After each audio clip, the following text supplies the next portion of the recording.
Hello, today we're going to focus on reviewing the quarter one information, specifically the one-dimensional motion, so moving just side to side or up and down, and two-dimensional motion or projectile motion when something is going up and down and side to side at the same time. Okay, so way back to the beginning, being able to convert, just make sure you can find your conversion factors on the front of your equation sheet. If we want to convert miles per hour into meters per second, just a quick refresher, we start, you have to remember that miles per hour mean miles divided by hours, so the hours are on the bottom. From there, we need to go to meters per second. We are going to need a two-step conversion in order to change from miles to meters and hours to seconds.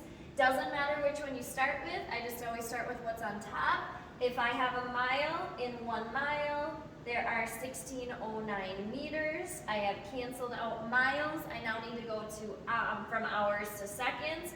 In 1 hour, there's 3,600 seconds.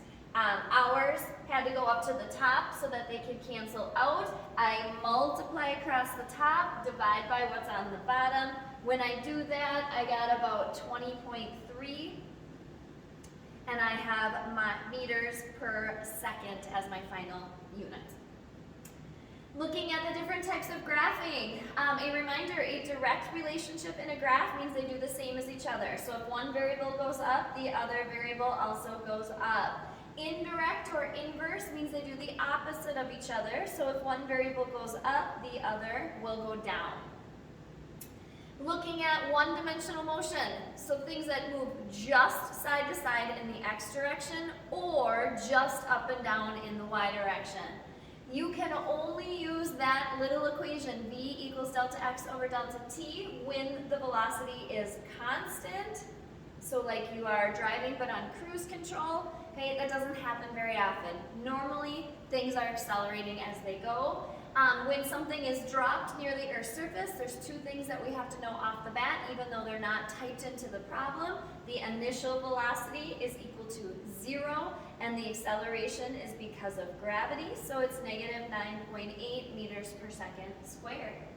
Looking at our two different types of graphs, if we're looking at the distance something traveled versus the time that it takes, when you calculate the slope, you have y over x, that would be meters per second. That means it's going to measure, you can use two words. You can say speed or velocity.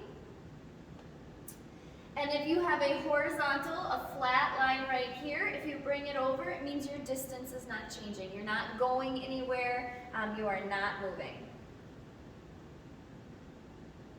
If you look at the second type of graph, velocity. So this has how fast you're going on one side versus the time it takes for you to do it. If you take the slope, you take meters per second, y over x. That is meters per second squared. When you divide, nothing cancels out. That means you are measuring acceleration. So if you have an upward slope, you're speeding up. If you have a horizontal line, it means you're moving at a constant velocity. If you have a downward slope, it means it's slowing down. So horizontal line means constant velocity or constant speed. And then if you want to find the area underneath that graph, that is when you have to define area. You're going to be multiplying the two sides. So you're going to be multiplying meters per second, multiplying it by seconds. If you have one on the top and you have one on the bottom, they cancel out. You're left with just meters, which means you are measuring distance. You will find the total distance traveled if you can find the area under a velocity versus time graph. All right, doing one problem together just so you can get a quick refresher. We haven't used the equations in a couple of months. Nate accelerates from rest. That's my initial velocity. He speeds up to 12.5. That's my final velocity. And the time that it takes is 2.5 seconds. How far did he travel? So my unknown, we're going to assume he's traveling side to side, so it's going to be delta x. Okay, as I start going through my first set of equations that you've used throughout most of the year, you start to look at them and you see it's not constant velocity, we're speeding up, so you cannot use that little baby equation. All the other equations have A in them, and we were not given A. So this is going to be a two-step problem. I'm going to have to first solve for acceleration, and once I have my acceleration, I can then solve for the distance traveled. Alright, so to solve A, I just look through. I have VI, VF, and delta T. So I look through my list of equations, which one can give me acceleration with those three variables. Hopefully you found A equals VF minus VI over delta T. If I take VF, 12.5, minus 0 over 2.5, if I take 12.5 divided by 2.5, I should get 5 meters per second squared. So my acceleration is equal to 5. From there, I'm going to plug it in. I have two equations that have delta x in them. The delta x equals equation, and then the other one, the harder one, the VF squared equals VI squared plus 2A delta x. Either one will work. Now that we know A along with these variables, they will give us the same answer. I prefer to use the one that already has the delta x off to one side, so I'm solving for everything. That is the VI delta t plus 1/2 AT squared. The initial velocity is 0. Anything times 0 is 0, so that first chunk of the equation is going to cancel out. So to find the total distance traveled, I just need to take 1/2 times my acceleration that I just found times my time, 2.5, squared. And when I do that, if I multiply those things, squaring just the time, I get like 15.625, something like that. I'm just going to round 15.6. And the unit would be meters because it's a distance. All right, so that's a quick refresher on how to use some of our older equations. We haven't used them kind of since winter time, so there we go.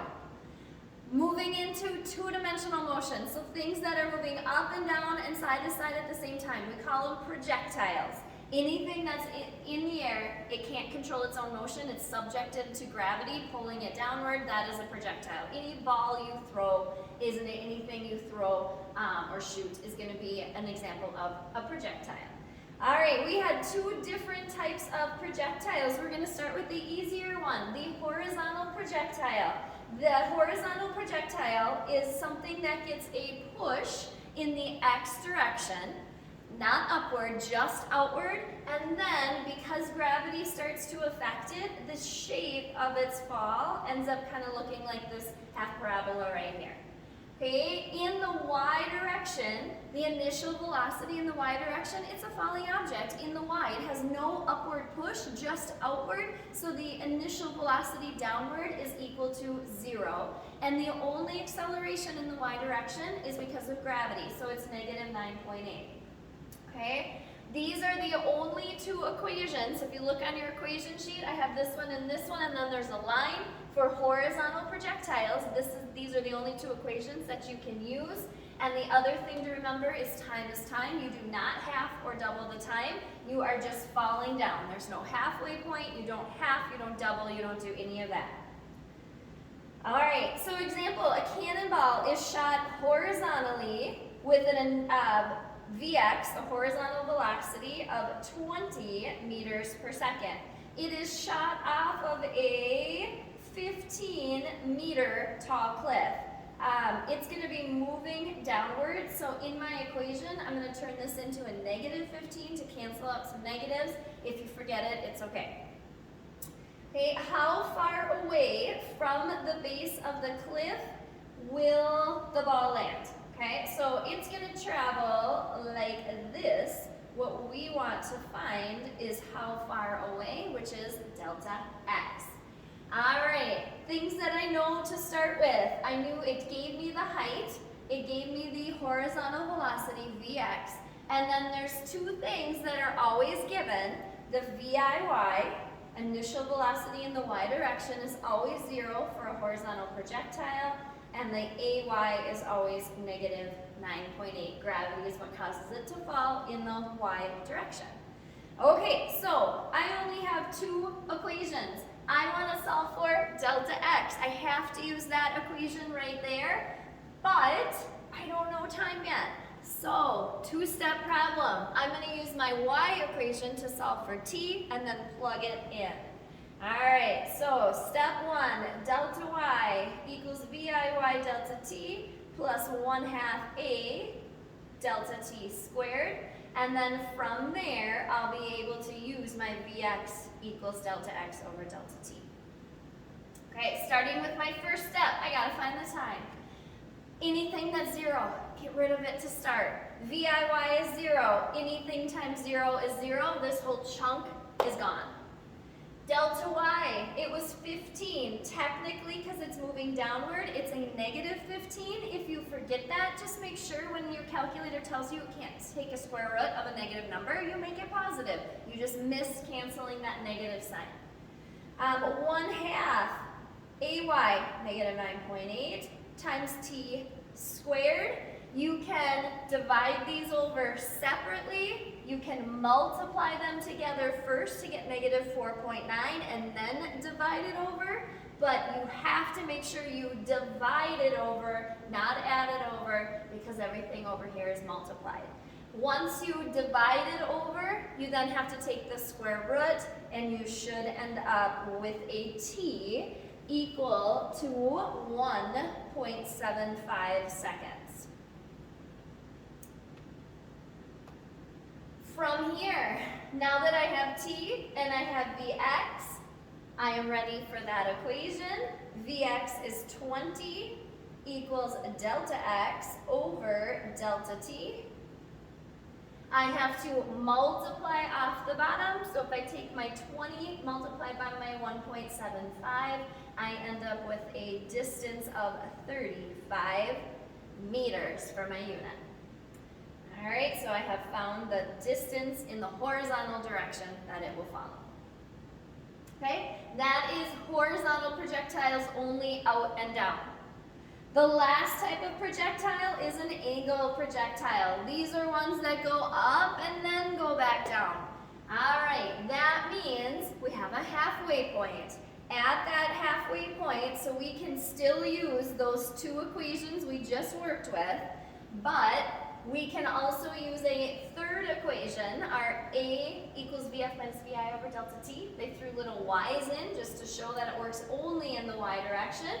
And the other thing to note, in order to make the final velocity equal to 0, when you throw something up, only at the top does that happen at the peak. That means it only works right here at the halfway point. So any time that goes into it or comes out of it has to be the time at the top. Anytime you use this equation right here.